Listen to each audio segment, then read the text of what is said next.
मुसलमान केवल एक अल्लाह की इबादत करता है, इसके अलावा वो किसी की सजदा नहीं करता। सूर्य को अल्लाह ने पैदा किया, इसलिए हम सूर्य की सजदा नहीं करेंगे। जेडीयू एमएलसी गुलाम रसूल बलियावी ने अपने इन बयानों के जरिए बीजेपी पर बड़ा हमला बोला है। बता दें कि 12 जनवरी को बीजेपी ने ऐलान किया है कि वो इस दिन को सूर्य नमस्कार दिवस के तौर पर मनाएगा, जिसके बाद जेडीयू एमएलसी ने सख्त ऐतराज जताया और यह कहा कि सूर्य नमस्कार को राजनीतिक या धार्मिक एजेंडा नहीं बनाना चाहिए, और इसके साथ ही यह कह दिया कि सूर्य को अल्लाह ने पैदा किया और मुसलमान केवल एक अल्लाह की इबादत करता है, अल्लाह के सिवा वो किसी का भी सजदा नहीं करता। तो साफ तौर पे बीजेपी और जेडीयू के बीच बयानबाजी का दौर शुरू हो गया है।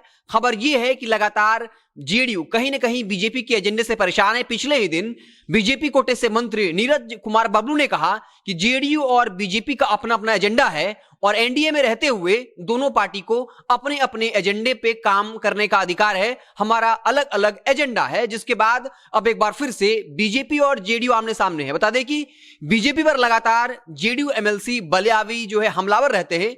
पिछले ही दिनों जब बीजेपी के मुजफ्फरपुर से सांसद अजय निषाद ने यह कह दिया था कि मदरसा में कम पढ़े लिखे मुस्लिम युवाओं को धर्म के नाम पर गुमराह किया जाता है, उन्हें आतंकवादी बनने की ट्रेनिंग दी जाती है, उस वक्त भी गुलाम रसूल बलियावी ने बीजेपी पर बड़ा प्रहार किया था, आरएसएस पर प्रहार किया था और यह कहा था कि जिन्होंने आजादी की लड़ाई लड़ी ही नहीं, उनको मदरसों के इतिहास के बारे में क्या पता है। जाकर इतिहास टोलिए, आपको इस बात का अंदाजा हो जाएगा कि आजादी की लड़ाई में मदरसों का एक महत्वपूर्ण भूमिका थी, जबकि उस वक्त आरएसएस ने आजादी की लड़ाई ही नहीं लड़ी थी।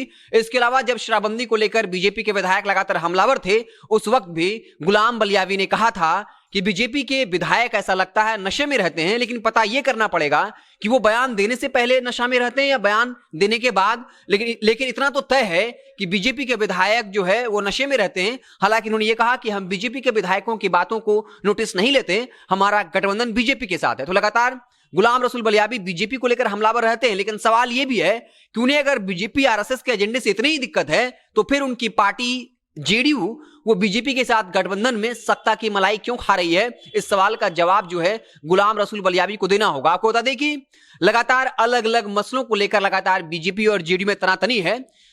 नीरज कुमार बबलू ने साफ कर दिया है कि उनका जो एजेंडा है वो जनसंख्या नियंत्रण कानून है, लेकिन जेडीयू इसको लेकर उलट राय रखता है। श्री नीतीश ने साफ कर दिया था कि बिहार में जनसंख्या नियंत्रण कानून की जरूरत नहीं है, क्योंकि अगर महिलाएं शिक्षित होंगी तो जनसंख्या जो है वो अपने आप नियंत्रित हो जाता है।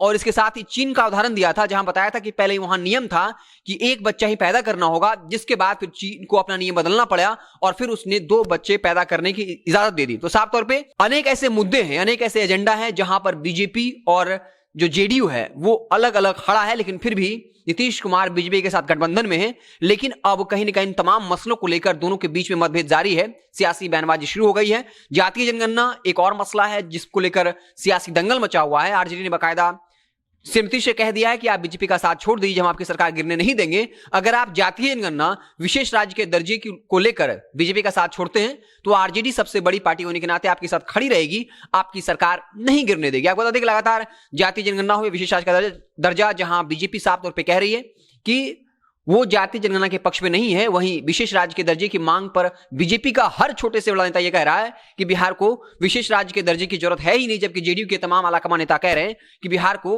विशेष राज्य के दर्जे की जरूरत है, क्योंकि नीति आयोग की रिपोर्ट में बिहार स्वास्थ्य शिक्षा हर मसले पर पिछड़ा हुआ है। इसलिए केंद्र सरकार का दायित्व बनता है, उनका कर्तव्य बनता है कि वो बिहार को विशेष राज्य का दर्जा दें। साफ तौर पर अब जेडीयू और बीजेपी के बीच में सियासी बयानबाजी का दौर चल पड़ा है। बीजेपी ने 12 जनवरी को इसे सूर्य नमस्कार दिवस के तौर पर मनाने का फैसला किया है, जिसका विरोध जेडीयू एमएलसी गुलाम रसूल बलियावी ने किया। अब देखना दिलचस्प होगा कि बीजेपी की तरफ से क्या कुछ बयान आता है, क्या कुछ पलटवार होता है। हमारी नजरें बनी रहेंगी, आप देखते रहें जनता जंक्शन। बहुत बहुत धन्यवाद।